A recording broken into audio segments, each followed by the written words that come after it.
તો જય હિન્દ કિસાન દોસ્તો, જય જવાન જય કિસાન। આજે તારીખ થઈ છે 14 નવેમ્બર અને જો ટાઈમની વાત કરીએ તો 10:02 થયું છે અને મોર્નિંગની ટાઈમની અંદર અમારા ખેતરની અંદર બટાકાનું પહેરવાનું કામકાજ ચાલુ છે।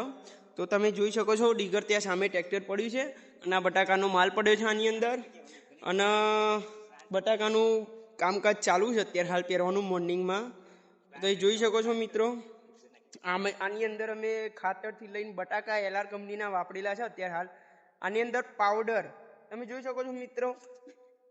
એક તો આની એક મેઇન વસ્તુ એક છે કે આની આંખ ફૂટેલી હોવી જોઈએ મેક્સિમમ, તો તમારા બટાકા જલ્દી બહાર નીકળશે, એનો વધારે ચાન્સ રહેશે બહાર નીકળવાનો। બાકી તો તમે જોઈ શકો છો મિત્રો, આ જો પહેલો ચા છે એટલે પ્લાન્ટર થોડું રિટર્ન આવે એને લીધે આ અમારા હાથથી બૂરવાનું રહેશે, કારણ કે આ થોડા થોડા બટાકા ખુલ્લા રહી જશે।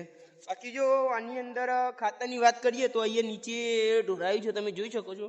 બાકર તો જો તમને ખાતર કહી દઉં તો આની અંદર શું શું અમે નાખેલું છે તો ભગવાનભાઈ આપણે કહીશું આની અંદર ખાતર આપણે કઈ કઈ વાપરેલું છે। આની અંદર પોટાશ, ડીએપી, માઇક્રોરાજા, સાગરિકા વત્તા તો મિત્રો પોટાશ,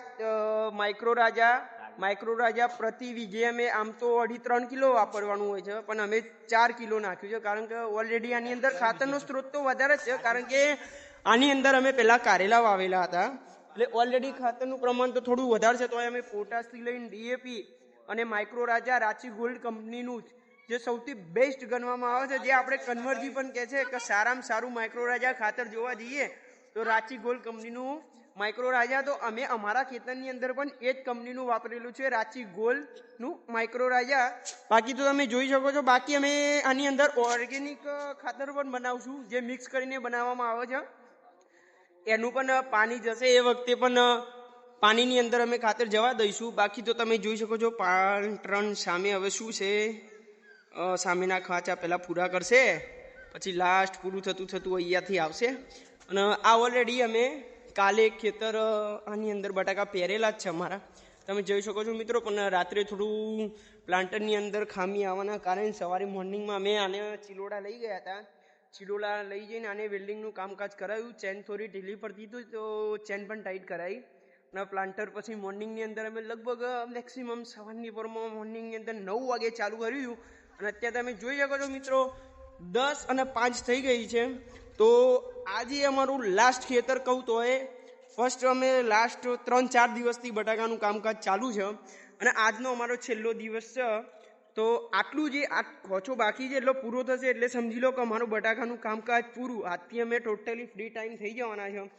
અમે જો બટાકાનું કામકાજ પૂરું થયું છે એની ખુશીમાં અમે આજે પ્રોગ્રામ પણ રાખ્યો છે હળદરનો, કારણ કે શિયાળો ચાલુ છે એટલે તો અત્યારે સૌથી વધારે એક તો લસણ કહીએ, પછી તુવેર ટોઠા કહીએ અને હળદર કહીએ, લીલી હળદરનું શાક જે ઘીમાં બનાવવામાં આવે છે, જે તમારા શરીરની અંદર સ્ટેમિના બહુ જ વધારે રાખે છે, એના લીધે આપણે તમે જોઈ શકો છો મિત્રો મારું બટાકાનું કામકાજ છે અને બેડ પણ અમારો વરાપ છે ને 0-0 હતો મિત્રો, તમે જોઈ લો બેડ ખાલી કેટલા મજબૂત બંધાયા છે આના, તમે જોઈ શકો છો મિત્રો બેડમાં પણ મજબૂત કામકાજ છે આની અંદર।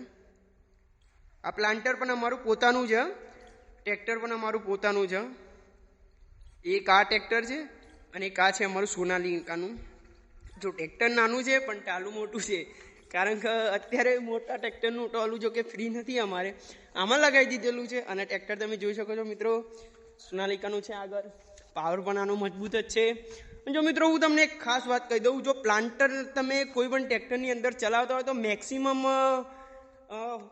60-45 હોર્સ પાવરનું જો ટ્રેક્ટર હશે તો પ્લાન્ટર પાછળ તો વજન ઓલરેડી વધારે જ હોય છે એટલે ઊંચું નહીં થાય કે નીચું થાય એ ધ્યાનથી તમે પ્લેટો ઓલરેડી અમે તો લગાવી જ દઈએ છીએ ટ્રેક્ટરની અંદર, પણ તમે આ જ રીતે કરજો। જો અમુક જૂના ખેડૂતો હશે કે ના બટાકા આ રીતે ના હોય એમને તો ખાસ ખ્યાલ જ હશે, બાકી જો આ મારી બટાકાની ખેતી કમ્પ્લીટ છે કે નથી એ તમે મને કોમેન્ટ કરીને જણાવજો, જે જૂના ખેડૂતો હોય જેને વધારે આ નોલેજ હોય। આ તો અમારું મેક્સિમમ આ જોવા જઈએ તો અમારું આજે બીજા વર્ષનું કામકાજ છે। ગઈ વખતે પણ અમે બટાકા વાવ્યા હતા, એની અંદર અમે વ્હાઈટ બટાકા વાવ્યા હતા અને આ વખતે અમે અત્યારે હાલ તો એલઆરના જે વેફરનું કટિંગ છે બટાકા। અને હું તમને ખાસ વાત કહી દઉં, આની અંદર કે બટાકા અમારા હજુ આજે આનું કામકાજ ચાલુ છે અને આ બટાકા અમારા વેચાઈ પણ ગયા છે. શું મતલબ એનો ભાવ પણ નક્કી થઈ ગયો છે, જે અમારે આપવાના છે ચંદ્રાલા કોલ્ડ સ્ટોરેજમાં. જે કોલ્ડ સ્ટોરેજનું નામ છે જય અંબે કોલ્ડ સ્ટોરેજ, ત્યાં અમારે આપવાના છે. મેક્સિમમ શું ભાવ આવ્યો છે બટાકાનો આ વખતે આપણે ભગવાનભાઈ? 260 રૂપિયા ભાવ આવ્યો છે પ્રતિ 20 કિલોના.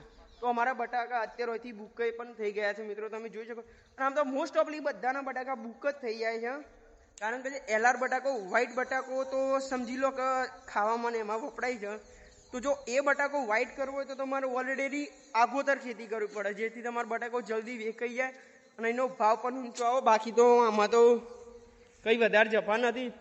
પેલે ચા લઈ લેજો બકોન કાકા, એ મીકો બાપી, તમે જોઈ શકો છો મિત્રો. બાકી તો આપણું કામકાજ છે આ, અને હવે ચાઈ ગઈ છે મિત્રો, તો ચાનું પણ મજા લઈશું. અને જો તમારે પણ ચા પીવી હોય તો આવી જાઓ અમારા ગાંધીનગરની અંદર, અમારા ગામમાં.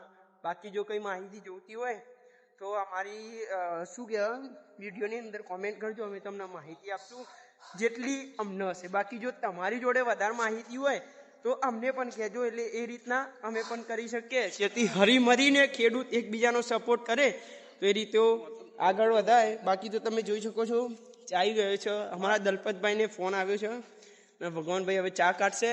હવે ત્યાં ખાંચા પૂરા થઈ ગયા છે, તો પ્લાન્ટર પણ આ બાજુ આવી જશે. અને બસ આજે તમે, અને ખાસ વાત કે આજે અમે આ બટાકાનું કામકાજ પૂરું થઈ જશે એ ખુશીની અંદર અમે લીલી હળદર બનાવવાની એ હું પોતે જ બનાવીશ. તો તમે જો એક વસ્તુ તમારે જોવું હોય તો હળદર કેવી રીતના બનાવી એ ટોટલી રેસીપીનો એનો વિડીયો પણ હું આ મારી ધ ડી ફાર્મરની અંદર નાખીશ, એ પણ તમે જોઈ લેજો. એ મેક્સિમમ આજે અમે પાર્ટી કરશું તો કાલે એનો વિડીયો અપલોડ થશે, તો હળદર કેવી રીતના બનાવી કેવી રીતના નહીં એ પણ તમને માહિતી આપી દઉં. અને મિત્રો હું તમને પણ કહું છું કે જો તમારે પણ બટાકાનું કામકાજ પૂરું થઈ ગયું હોય તો તમારી અંદર જે પણ માણસો કામ કરતા હોય એમને પણ આવી રીતના પાર્ટી આપો. હાલ તો અત્યાર પૂરતી ચા ગઈ છે મિત્રો, અને પાણીની બોટલ આવી ગઈ છે. તો ચા પીને હવે કામકાજ તો પૂરું જ થઈ ગયું છે ઓલરેડી. બાકી આજથી અમે ફ્રી જ છીએ. તો મિત્રો ચલો મળીએ બીજા વિડીયોની અંદર. આપણા માટે ચા આવી ગઈ છે, મસ્ત મજાની ચા છે આદુવાળી. બાકી ચલો બાય. જય હિન્દ, જય જવાન, જય કિસાન, જય શહીદતા.